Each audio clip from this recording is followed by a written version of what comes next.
With you about the fact that more than 130 officials in the Energy Department reported more than 2,700 trades of shares, bonds, and options in companies that ethics officers said was directly related to the agency's work. This is institutionalized corruption. And I asked you point blank, do you own any individual stock? And you told me, no. Let's just look at it. It was not a difficult question. Do you own individual stocks, Madam Secretary? You said no. In fact, you repeated it 3 times to me. No, no, no. Turns out that was false. You did own multiple individual stocks, and you neglected to report it to this committee for months afterwards. Why did you mislead this committee? Oh, my goodness. That was exactly my response. So why did you mislead this committee? I believed that I had sold all individual stocks, and I was incorrect. So I came back. You just don't know your portfolio?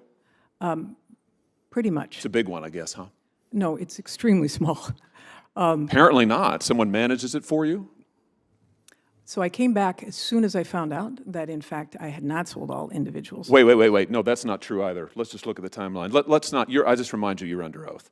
Today, we're diving into a Senate showdown that's got everyone talking. Senator Josh Hawley didn't hold back when he accused Energy Secretary Jennifer Granholm of presiding over what he called institutionalized corruption. From undisclosed stock ownership to allegations of dark money influence, this explosive clash raises serious questions about ethics and accountability at the Department of Energy. The tension began with revelations from a Wall Street Journal investigation.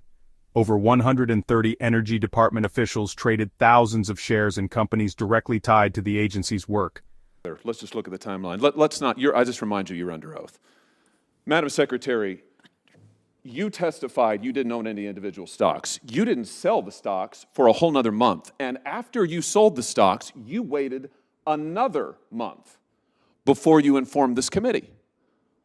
Why did you mislead us, and what were you hiding?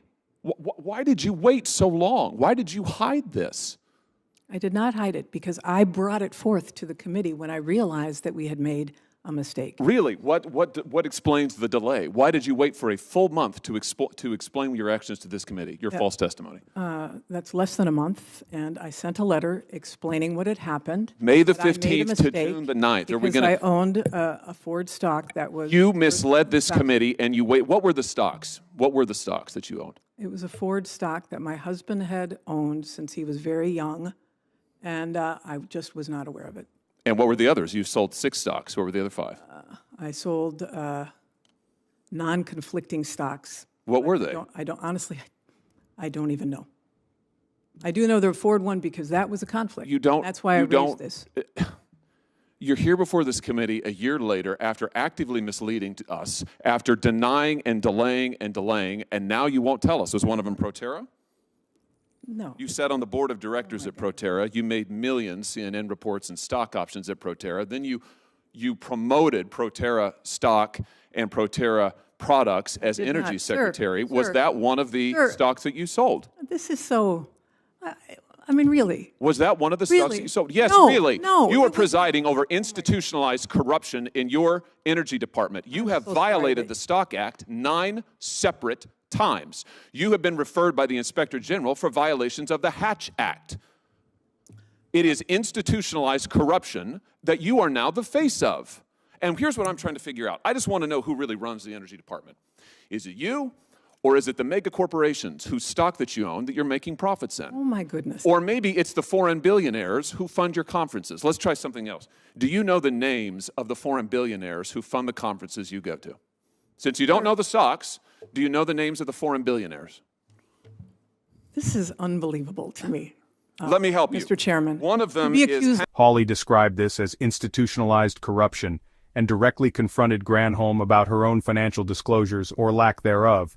Last year, Granholm testified under oath that she didn't own any individual stocks, but recently it came to light that she did, in fact, own stocks, including shares in Ford. This wasn't disclosed to the committee for months, leading Hawley to accuse her of deliberately misleading Congress. When pressed on why she provided false testimony, Granholm admitted she was mistaken, claiming she believed she had sold all her stocks. But Hawley wasn't buying it. He pointed out the significant delay in her disclosure, questioning what she might have been hiding.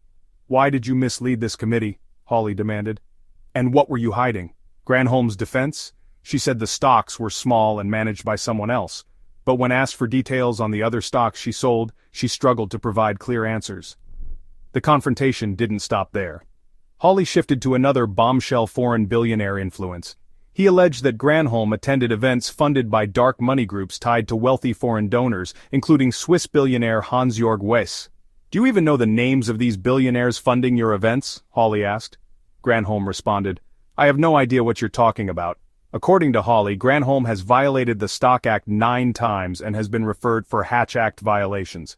Meanwhile, hundreds of Energy Department officials have reportedly traded stocks in companies their agency oversees.